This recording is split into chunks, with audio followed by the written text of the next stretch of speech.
Руководство Следственного управления Следственного комитета России по республике провело пресс-конференцию по резонансным делам, которые находятся в работе управления. Это дело Анастасии Сон, пропавших в Синске детей, пьяного следователя, который угнал автомобиль у сотрудника прокуратуры и попал в ДТП.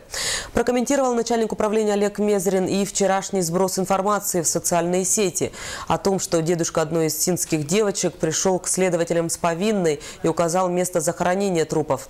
И о побоях со стороны сыщиков, который получил этот человек. Следователь с сотрудниками уголовного розыска выехал на место происшествия, но пока каких-либо конкретных результатов по отработке этой информации нет. Отработка информации, которая к нам поступила, в воскресенье она продолжается. Естественно, он был доставлен к следователю в воскресенье, и следователь первое, на что обратил внимание, это наличие телесных повреждений на лице у задержанного. Естественно, первое, что он сделал, он выяснил причастность к этим телесным повреждениям сотрудников правоохранительных органов.